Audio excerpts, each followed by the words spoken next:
6 babies are dead and 300,000 more are suffering health problems in China, all because they drank milk. In September, Beijing admitted that some 24 manufacturers of infant drinks have been padding their product with an industrial chemical, melamine. And this is not the first health crisis originating in China.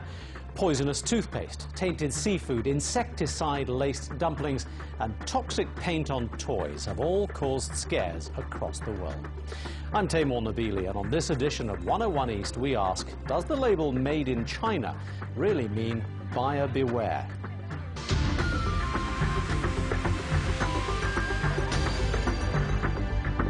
In December, China launched a new campaign to clean up its food industry. But it's made promises before. Just last year, it announced tighter restrictions on food production.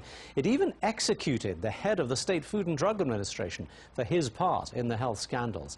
Now, many experts believe nothing short of an overhaul of the entire food safety system will do. Steve Nettleton reports. On his small cotton farm in Henan province, Wang Guotong tries to rebuild a living, burdened with medical costs and fears for the long-term health of his 7-month-old grandson, Wang Haoshui. In August, the boy became seriously ill. When the family took him to the hospital, they learned he was suffering from kidney stones. 10 days of care cost the family $130. Though his health has improved, Wang Haoshui must still receive daily medical treatment. His grandmother's health is also not good, and she often gets sick. She's so worried about him. We have a little land, but no one has time to take care of it. But I don't care about the land. My only goal now is for the boy to get well.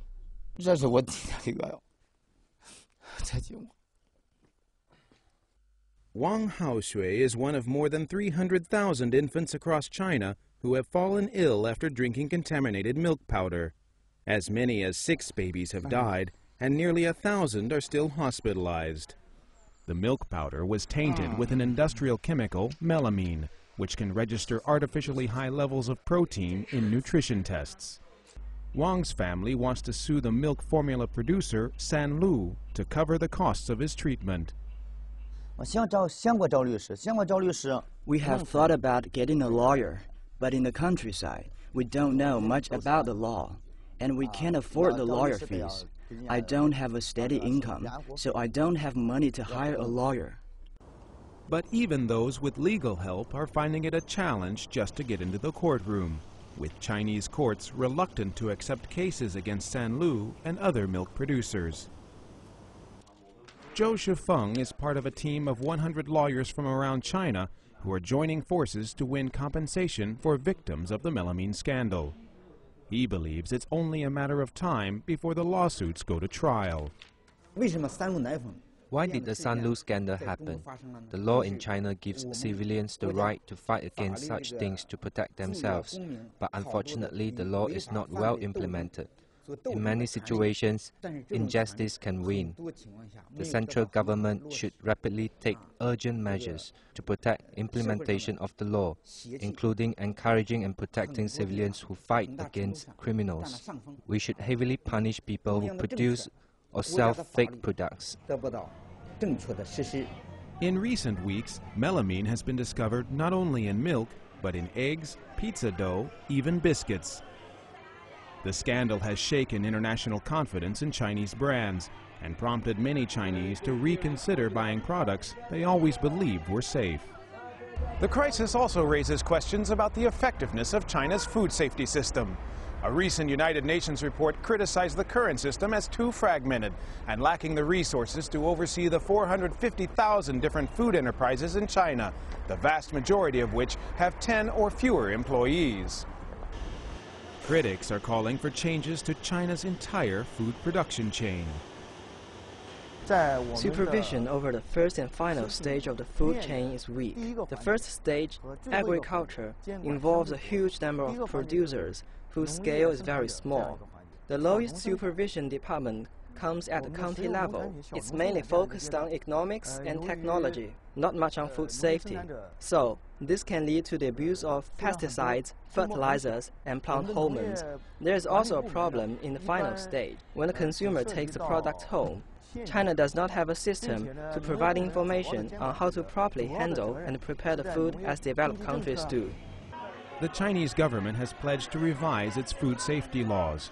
In late November, it announced a range of new measures designed to restructure the dairy industry and strengthen testing standards. For some dairy companies, the crisis has triggered a boost in sales. Harbin Huijiabei Dairy in China's northeast is one of China's biggest milk exporters and also produces milk powder for the domestic market. After its products were certified melamine-free by the government, international demand shot up 100%. Huijiabei says its quality control begins at the dairy and extends to the factory storeroom. Huijiabei's president, Zhao Yingzi, says China's exploding growth and tight profit margins may have led some companies to cheat. People involved in the melamine scandal might not have been aware of the harm they would cause. For them, profit was their first pursuit. The dairy industry has developed so rapidly in the last decade that it's even exceeded the growth rate of cows. So it is inevitable for some people to do bad things. I believe they're just a minority. However, it has led to catastrophic consequences in the food industry and taught the Chinese government, companies, and consumers a lesson. After this incident, the chances of such scandal happening in China will be really remote. Consumers around the world will be hoping he is right. Well, joining me for this week's discussion are, in Beijing, Zhang Bo, Assistant Director of the Public Health Communication Institute at Tsinghua University. In Hong Kong, journalist and author Alexandra Harney. And here with me in our Kuala Lumpur studio, Joseph Cheng, Professor of Political Science from City University of Hong Kong. Thank you all very much indeed for being with us today. Joseph Cheng, let me begin with you. The scope of this problem is much greater, surely, than the health of the people who've been affected so far. For you, what are the significant ramifications of what's going on in China's food industry? Well, obviously, the central government is very concerned. The foreign ministry, as well as the foreign trade establishment, they are serious about the issue. They understand the damages done to China's image in general and to China's exports in general. But of course, you have the issue of rampant corruption.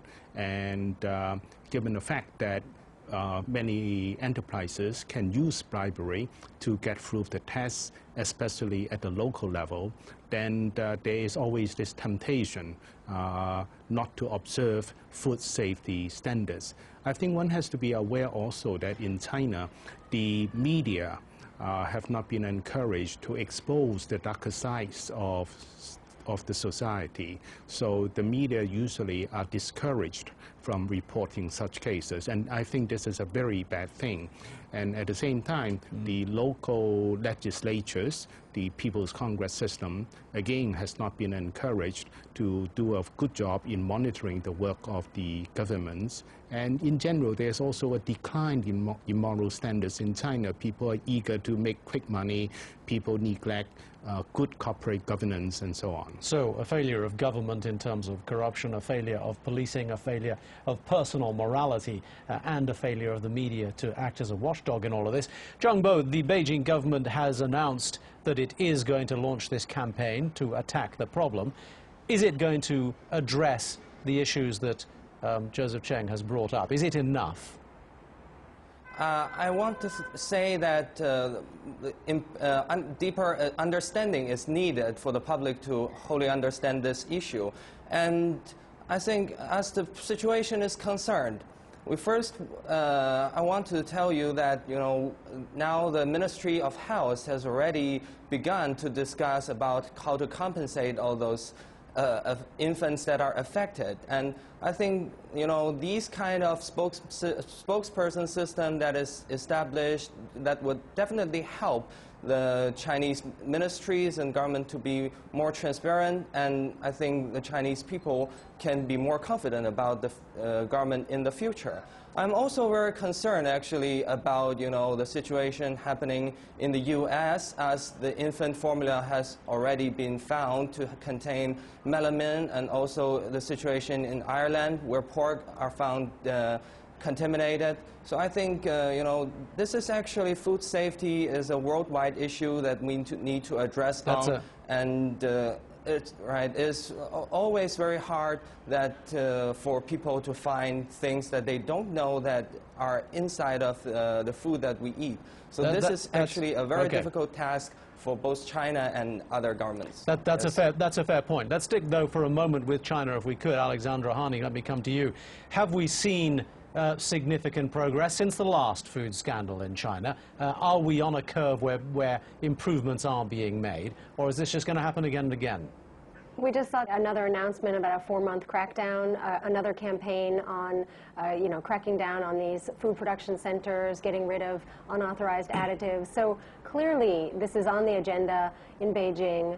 The problem is, as your other guests and the video explained, this is a huge problem.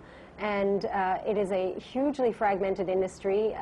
450,000 food production companies is gigantic. And so even as Beijing starts to clean up this problem, we're still going to see scandals emerge. It's just inevitable because you can't cover that many people that quickly. Okay, we'll take a short break there if we can, but when we return, we'll hear from one Chinese mother about the cost of using tainted dairy products. Stay with us. We're back in a couple of minutes.